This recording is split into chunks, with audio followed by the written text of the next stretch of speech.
Welcome to the IVM Podcast Network. IVM Likes is an IVM production, and if you enjoy our show, do check out the On Course podcast. If you're a student planning to study abroad and wondering how to go about it, hosts Akhil and Alisha have all the answers for you. From financing your education to decoding that application process, they cover it all on the On Course podcast. Check it out.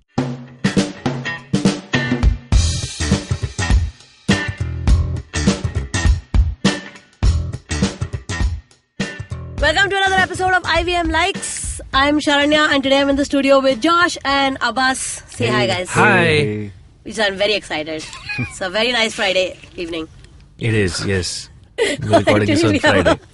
We have a regular round of recommendations for you. We've got a movie, a TV show, and a podcast episode, not a full podcast. Yeah. Don't listen to the full podcast, just the episode. And then after that, we're going to discuss regional cinema and the remakes that we have of these regional films in Bollywood. Let's start our recommendations with Josh. Okay, so I have another film for the regional quota. Of course. Yeah. Yes. So this one is kind of oldish. It came out in 2013. It's a film called Drishyam. You might know it for the Hindi remake with Ajay Devgan. But So topical, Josh with his recommendation.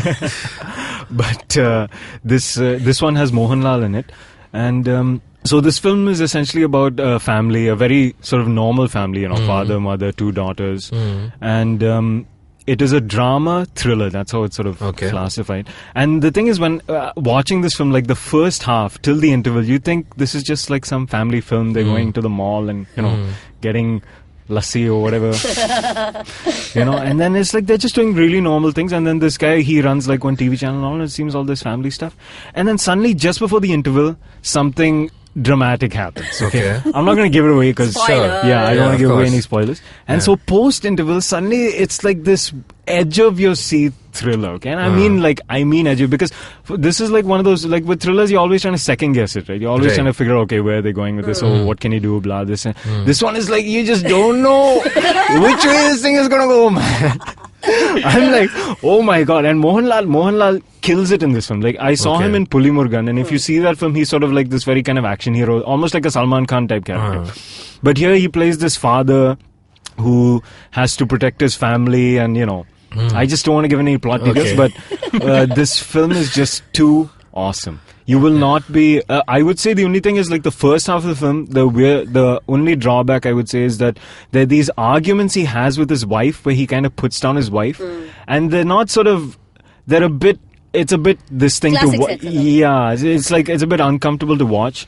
But they don't delve too deep into that. Like, it's kind of just surface level stuff, and then... But then post the interval, you're just like, this is a completely different film, man. And it's like, just watching it from one scene to the next, like the way the plot goes and the ending is like the best. Have you seen the Hindi version with Ajay Devgan? I haven't seen You should it. watch it next time and let us know what you think. Yeah, I should see, because I really loved this film. It was made really well, and... So original Drishyam, basically. Yeah, the original Drishyam by Jeetu Joseph, who wrote the script for the film as well, and of which the Hindi version is based on. So I have a question. You said it's only near the interval point where the big twist comes, right? Not the big twist, like a kind of a turn in the story. It changes tack. Kind of. So even before that twist comes, it's still a fairly watchable movie. Yeah, very much. It's not like you have to endure the first half. Right. Most of the first half is just set up, basically. Okay. It's just setting it up for the whole second half. But it does it well, because there are bits in the first half which they call back to in the second half. So Okay. there are little things like that, for sure. All right. Nice. Drishyam. Yeah. On Hotstar? Please, yes, it's on Hotstar. Free if you don't have an account, you can watch it for free. You should. And this it's is one of the free movies. subtitles are there also. Nice. So you should, Okay. Nice. Alright, thanks Josh. Abbas, what are you recommending?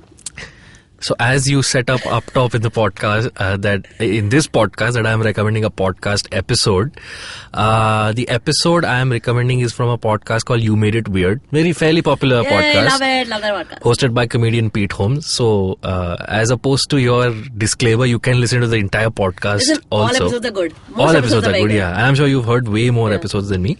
But the one episode I am recommending is the one that came out 2 weeks ago, episode number 375, where Pete Holmes talks to Bassem Youssef.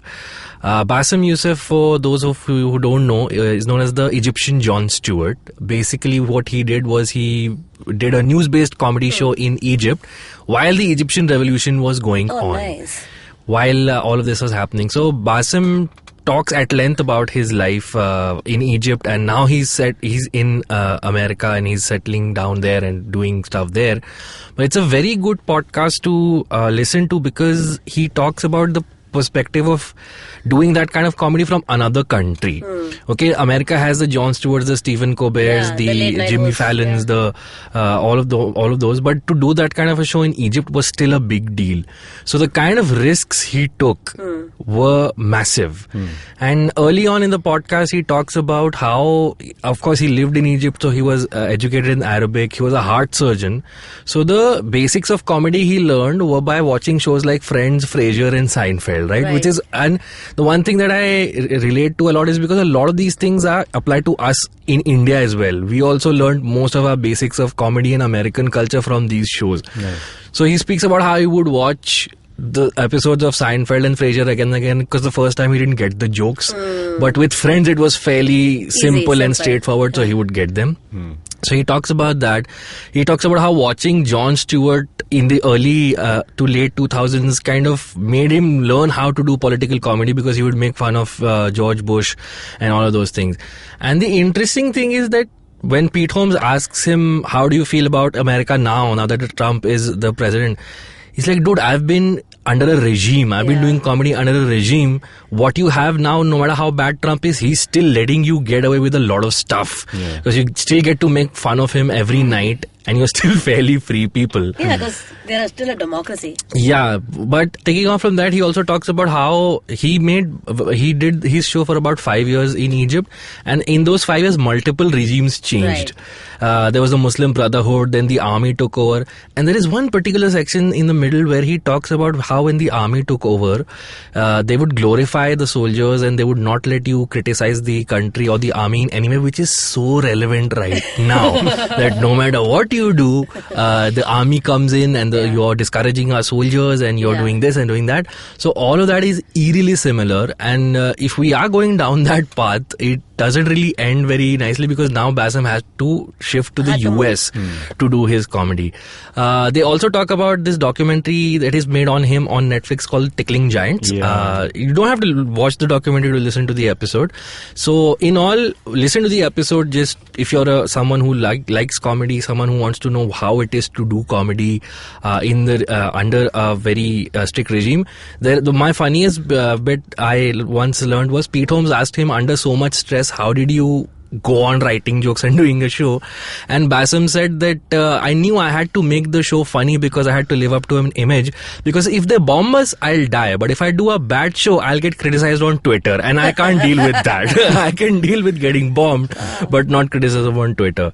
So it's a great outlook of a comedian who comes from another part of the world and now he's settled in America, and how important jokes are to get to question the regime and to... Oh, that's amazing. That's pretty fascinating. Yeah. I really like this idea that now we are exploring comedy from other cultures, even though so far our reference point has always been Western comedy and American television. To climb onto this podcast recommendation, I have another recommendation that I'm pretty sure I have personally told everybody to listen to, of a podcast called Revisionist History that does an episode called Satire Paradox, which talks about an Israeli political satire show and how they do sketch comedy about their government even under really awful regime and real duress, and how that requires a level of bravery that you cannot have in a democratic free nation where you are allowed to make the jokes. No matter how bad the government may seem, you are allowed. And that's the big difference.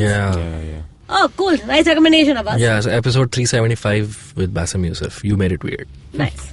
Alright, I'm going to recommend a show called Broad City, which I recently found out not enough people have watched, and I cannot believe not enough people have watched, so I'm really excited to talk about it. Broad City started as a web series, like all good television does now, and then by these two comedians called Ilana and Abby, and then got picked up by Comedy Central and was produced by Amy Poehler. This is the 4th season that will be out next month, so there are 3 seasons worth of episodes you can watch. It is the ultimate woke stoner comedy. because these are girls in their 20s living in New York, smoking weed all the time, just trying to live what they think is what millennials should live like. Just exploring their sexuality and doing awfully at their jobs most of the time. Really slapstick physical comedy, lots of falling down, lots of banging into things that most women comedy don't really do, because it is the most ungraceful thing to watch and really true to who these girls are. You might have heard of them because they popularized the term Yas Queen. Oh, okay, that comes from that show. It comes from that show because Ilana starts saying like Yas Queen, and it is in the show it feels so perfect, but now that I see it everywhere, it's lost a bit of its charm. But the cast, of course, is written by the two of them, Ilana and Abby, and it stars them. Most people who watch it together will find similarities of either friendships in that, or like, oh, I'm a little bit like Ilana, I'm a little bit like Abby. Right. So Abby is like the nice, sincere person, who works at a really shitty job, but wants to do better. She wants to do better at a job and maybe one day run this place called, it's like a parody of Soul Cycle, which is like your spinning classes. Ilana, on the other hand, does not care. She works in the beginning of the show, she works at a company called Deals, which is like Groupon. She does no work. She usually takes naps in the loo. There's a really great scene where she's wearing like this really low-cut crop top, where her boss is like, this is inappropriate. I can't see your stomach. Shouldn't be able to see your stomach at work. So she pulls it all the way down. Now you can see her bra. She pulls it all the way up. Now you can see her stomach. She's like, oh my god, it's like a Sophie's Choice. And this is real stupid scenes in it. There's an episode where that opens as a cold open with them performing to Drake's Start From the Bottom, because they're going to the bank to deposit money. And Ilana's dressed like Nicki Minaj, and Abby's dressed like Missy Elliott, and there's a whole performance of them going to deposit this money. There's a bit where Ilana's gay roommate tells her, you can't be on Grindr because you're not gay. And she's like, I just want to see penises within a mile of me. So I've watched the show many times and I've rewatched so many of the episodes because they're all funny, because it is just, it's not like story arc driven or like really heavy on like what happened. You can watch any episode at any time. And they're all slapstick, like so funny. Early in the show, the scene, I think in the first or the second episode, right? There's a scene where they get into the subway and Ilana's holding a shower rod, because she's going home. And of course, it's the New York subway. People come in, I wish I was holding the rod. And then when the train stops, everybody falls down at the same time. Just really dumb shit. A whole episode where Ilana believes that the safest way to travel with weed is to put it in nature's pocket, which is your vagina. And it is so funny. It's so funny. You should, this... Nature's pocket. Yeah. That's what Josh will call it henceforth. Yeah, nature's pocket, dude. There's a really great a scene where Abby lies to her colleagues about knowing parkour, and they're like, oh, show us how you do it. And then she attempts to do it. Like on cars and on cycles. Very, very stupidly funny. Just great stoner comedy. I mean, because they are stoned, and if you're stoned, it's even funnier. So sounds like a fun Broad show. City, Yeah. easily available to watch most places, I think. Although Comedy Central has most of the full episodes. Okay. If you can access them now. I think, I'm assuming there is some regional... Right. So I read somewhere that Broad City is like a poor cousin of the HBO show Girls. Absolutely not. Okay. Absolutely not. So Girls is exploring the life of 20-year-olds in New York, yes. 4 girls with who want to do well, who want to be writers. Broad City cares not at all about any of these things. Okay. They don't care about identity, they don't care about their jobs. Broad City, and also diverse.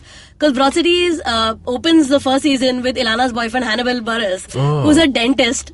Who wants to be a food blogger. He runs a blog called Al Dente Dentist. It's so good, so good. It is nothing like it because, of course, the comparison is only because they are women in New York. But nothing similar, no, none of the plot lines or anything is, not the intention at all. All right. But yeah, oh my god, definitely poor cousin, they are broke all the time. Yeah. This sounds way more fun than Girls, which tended to get serious at times. Girls is a serious drama, though. Yeah. I mean, according to me, I love Girls, but what Girls does for female friendships and female identity is very different from what Broad City is. Even not like Broad City is not even going there. Right. It's just a straight out. It's just a straight comedy. It's a stoner comedy. That's all. But they're again, I say woke because they do talk about like diverse shit and about women, and like it's very funny. Okay. Just Gotcha. yeah. Check it out. I can't say it any more times. The 4th is out next month. Okay. So you have 3 seasons catch up on. episodes Definitely. to catch up on. Sounds good. Yeah. It's really fun, guys. All right. Josh recommended Drishyam, Drishyam, yes. and Abbas recommended an episode of You Made It Weird with Bassem Youssef, episode 375. 375. All right, and I'm recommending Broad City. Let's take a break and come back right after that. Hi, I'm Amit Verma, the host of the weekly podcast The Seen and the Unseen. In my show, I examine the seen effects and the unintended consequences of public policy and private action. I show how policies meant to help the poor often end up hurting the poor. I've done episodes so far on demonetization, GST, surgical strikes, immigration and MRP. And I will continue my forensic assault on the truth in the weeks to come. Catch the show every Monday on the IVM Podcast app or any other podcasting app that you prefer. Or visit seenunseen.in for all the latest updates. All right, we're back. In this segment, we're discussing regional cinema and what happens when they're remade in Bollywood. This is a strange topic only because there isn't statistically, like it doesn't say that when they're made in Bollywood they do better or that they do badly. There really is no yes or no or good answer to this. But how much is okay is what we're discussing, and because Josh recommended Drishyam today. I know that the Hindi version, for example, didn't do as well as the originals did. The original, the Malayalam version is the second highest grossing film in Kerala. So Okay. it did very well, Yeah. very well in Kerala for sure. Yeah. But the Outside of Hindi that, version didn't really fly. Hindi version, I'm not sure. I don't know if it did well or not. My question is, does it need to be like? Wouldn't you just watch this movie if it had Mohanlal and you'd watch it in Hindi as well, right? I mean, definitely, like watching the film, there are things like there are like things that he does like with his family, which is so like Nadan, it's so Kerala, you know. So that stuff, I don't know how, because I was reading the plot of the Hindi film, and I think he's like a guy that runs a channel in Goa, in some fictional village in Goa. Okay. So I don't know how that transference of context would make any difference to the film, but I think that is the main topic, because if you remake a movie, it's totally okay. Like we've remade so many English movies. Yeah.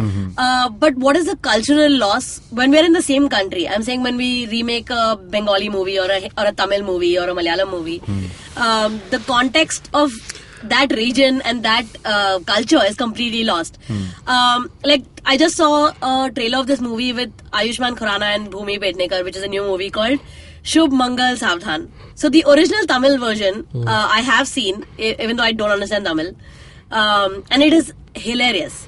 Okay, it's called Kalyana Samayal Sadham. I'm going to say it terribly, obviously, because I don't speak Tamil.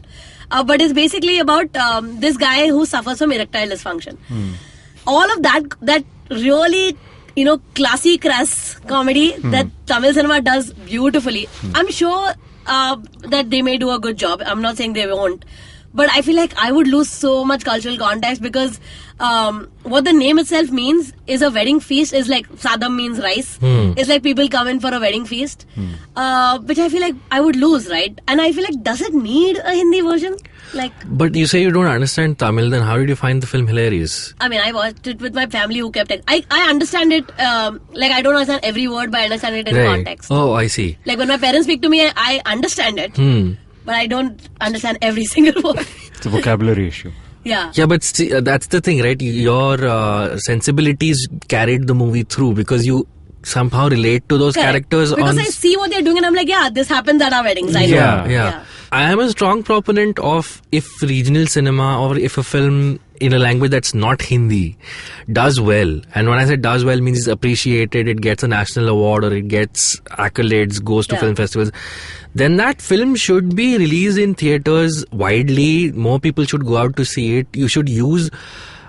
because I like watching films with subtitles, I am fine with reading the subtitles. Even if the film does not, if you wants to reach out to a bigger audience, I am fine with it being dubbed into Hindi. Okay. Because that's how you have this cross-cultural exchange of people learning things about other cultures. The Bahubali, the biggest grosser of the last few years, was a dubbed film. Yeah. So it's not like, or even Robot. I mean, Sairat last year. Even if Exactly. you take, even as Bahubali as an example, Yeah. I remember watching the Hindi dub for that, Yeah. and seeing the Telugu. There's I don't know about you, but sometimes just to hear, and I'm not really one to say because my language skills in both Telugu and Hindi are questionable. Yeah. But then when he says it in Telugu, maybe because I mean I do know a little Telugu only because I was there for like some time in my childhood. But when she says like "Mera beta aa gaya" versus I can't even remember what the Telugu line is. In Telugu, it just the impact of that line I Yes. feel is just in that I get that. language. I mean, translations are bound to lose, lose some amount of the- like, the even- feeling and the impact of it. Yeah. So it's like how the just the language usage, but that's like a very small detail. Yeah. I get that, but then at least it's reaching out to people. People are getting to see that movie, that context play out. But also thinking of like having to remake a film like Bahubali, that is like That's important, it was such a big budget film Yeah. as it is. Yeah. Like I can understand why they would remake like Drishyam. I can understand because that looks it's like a a small low budget movie anyway. It's a low budget film, and the thing is, with films they're always looking for scripts, you know. And if you Right. think if you're doing it for a different state or a different language, then you're giving that many more people work. Maybe someone is looking into it to get paid, man. And the way producers work in the country, as far as like anything but Bollywood goes. Yeah. That's another show that I produce, people. You have to check it out. Kalki's episode just came out. You have to listen to it. Right. So if you listen to that episode, you'll like one thing that they talk about is how the producers own the rights for the film. Right. Right. So someone who is a producer on a remake of a film might not be the producer of the original Correct. film. Sometimes, though, I do feel like even when the producers are the same, the Hindi remakes are awful. Yeah. Which I don't know how that happens. Like, Priyadarshan has a movie called The Godfather, which was years and years ago. Really funny movie about family politics, which became Halchal, which Right. was an awful movie with I Kareena Kapoor and Akshay Khanna. I don't know why that existed. Many years ago, he made a movie called Boing Boing, which became Garam Masala with Akshay Kumar and John Abraham, which also did not do well. Whereas the original versions actually did very well, like very well. But then something is getting lost in translation. But that's the point, right? Yeah. That when you're Bollywoodizing something or making it for a Hindi audience, you're actually dumbing it down, maybe. you're dumbing it down and adding elements that aren't required for that story. So would you rather give this manipulated version of the story to people, or let them give them the chance to Watch the discover original. the original? Yeah. The point you made about Bahubali being such a big budget film, so if I understand what you're saying, you're selling this spectacle even for Robot or Bahubali. Yeah. Correct. Whereas the smaller budget films are easier to adapt. So, Yeah. but in my head, then the smaller movies are solely relying on the strength of the stories, right? So let those stories let them go out to an audience and call them out somehow to figure out how to sell these movies to a non Hindi speaking audience.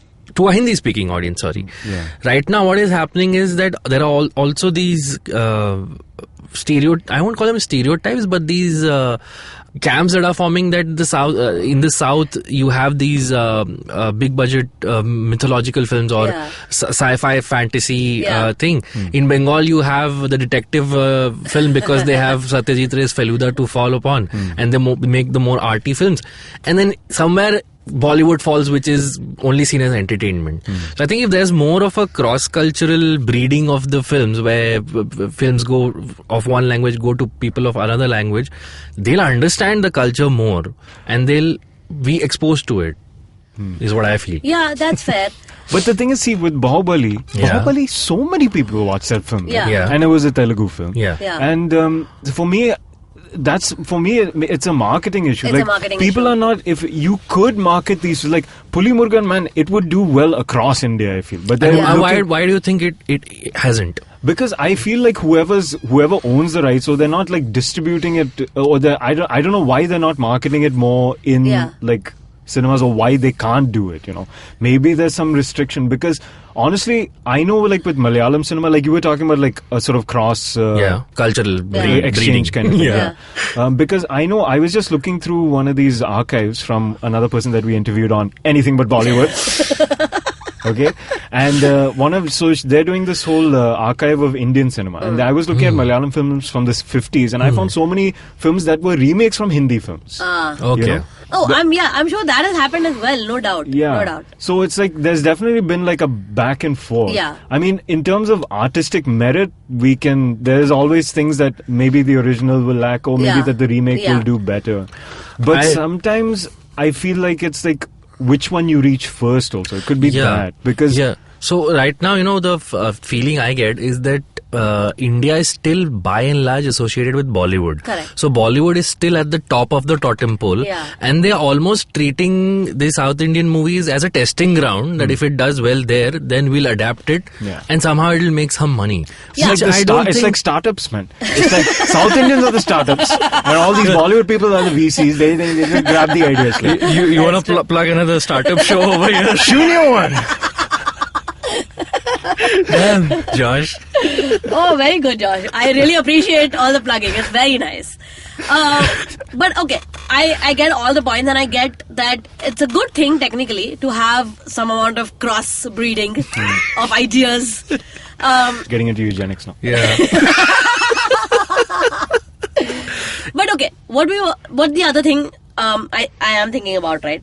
So, for example, movies regional cinema that does well, right? That does genuinely well. They win awards, or they win some kind of recognition of any kind. When those movies don't find an audience, unfortunately, and the only option is to make Bollywood versions of them, I think that's a marketing problem. Not for every movie. I understand that the Hindi-speaking population is a large population of India, and the people who go on a Friday night to watch an Akshay Kumar movie is the large population of India who spends money. So it's okay if some movies are not marketed so widely that it's like a Tamil movie is not marketed so widely that it's supposed to reach everybody in Gujarat. It's okay. I think those are made specifically for the people who understand it, and I think that's fine. But when my only issue is when a regional movie does well, like genuinely well, those movies, the encouragement to go watch that in its pure form is very little. Like, if you guys remember this movie called Ayya, which is one of my best examples for this discussion. Argument, if you remember the Rani Mukherjee movie called Ayya, which was almost a parody of supposed to be like, there was a song called Dream Wake Up in that. Right? Ayya is a story about a girl who has a heightened sense of smell and is attracted to people by smell. It's a Marathi movie originally called Gandh with Sonali Kulkarni and Milind Soman. Won a national award. Okay? It did well in Maharashtra, in the Marathi speaking population, did well. Already Bombay has enough movie theatres to show Marathi movies, but it wasn't shown. It was rare screenings, like very rare. You need a Nana Patekar to do a big ass movie that some people will go watch in Bombay. You need a Mahesh Manjrekar to push all marketing budget he can on a Marathi movie for people to notice it, which is what the problem is. Like, because that Marathi movie doesn't work for a large population, he has to make a Bollywood version with a song and casting Rani Mukherjee, and the story just doesn't work, because in translation it becomes this, you're going to watch this big movie and the subtlety of the story, which is that lost, the attraction she has because of smell, is completely gone. Dude, and this is Sonali Kulkarni and Milind Soman, people whose faces are known to Hindi speakers. Like, they should go and watch it. You expose more languages. Like a couple of weeks ago, there was a shitty thing where people walked out of an A.R. Rahman concert because they were singing in Tamil. Dude, that was too you listen to much. Shakira. You listen to Shakira and Daddy Yankee. So you can listen to Tamil songs. And he's known for his Tamil songs. That's insane. But the assumption is that you should play to the most popular, like if the majority of people can only speak Hindi or know Hindi songs, then you have to play to that. Which is a misnomer, I think. I don't think majority of people in India speak Hindi. It's if you break it down in numbers. I think the majority in money. Again, that's what Bollywood is at top of the totem pole. If you don't do well in Bollywood, then technically your film hasn't been successful. Is the image that is being sold. Did anybody watch OK Jano? No. I didn't. I have not seen OK Kanmani either. But Yeah, I see- like the music of OK Kanmani, even though I don't understand Tamil. I seen OK Kanmani on Netflix. Right. I would never seek it out and go, obviously, because where in Bombay would I find it playing? I'm sure Right. somebody played it, but It'll play at like 9 a.m. in the correct. morning. Very rare shows. Yeah. And of course, I don't understand Tamil that well to watch in a theatre Yeah. without subtitles. So I Yeah. watched it on Netflix, and it's beautiful. It's a perfect Tamil rom-com, the way Right. Satya was. Right. There didn't need to be a remake. A remake. Because, again, culturally here, nothing is lost also technically. You know, it is a new age couple. It is a young in 2017-16, whenever it was made, 15 I think. It is a young couple in the current generation. They live the same kind of lives that I'm assuming Aditya Roy Kapoor and Shraddha Kapoor live Yeah. in this OK Jano. They Yeah. didn't need to be a Hindi version. They didn't use a Hamama version to even promote it. They just made a true to age rom-com. Yeah. And people could easily watch it and get it. You don't even need to understand that much. If you just put subtitles, people will watch it. But Yeah. you made a version that didn't do well also. And why did you make this version? Yeah, basically you have to wipe out this otherness Yeah, of I the think language. that's the problem. Yeah. The assumption is that regional cinema is regional only. Yeah, I mean, yeah. everybody speaks. Majority of people who speak Hindi have a language of Yeah. their that they speak that they understand. Whether it's like Josh's Yeah. exploration of Malayalam movies on Hotstar, or Yeah. there's always that. This entire thing was building up to us telling, please check out all of Josh's recommendations. All of them are Hotstar, all of them are Josh, free. next week you got to recommend a Bengali movie, dude. Yeah, I'm still I'll waiting do on my that. homework. I'll do my homework. Yeah, I mean, what's Hotstar for? I feel like Hotstar should. Hostels for homework. All right, that was an interesting discussion. I don't know what the answer is to make regional cinema more accessible in any way and not make shitty Bollywood versions of them. But if you have any opinion on that, write to us and tweet to us on Facebook or Twitter or Instagram. We're IVM Podcasts. And we'll see you guys next week. Bye.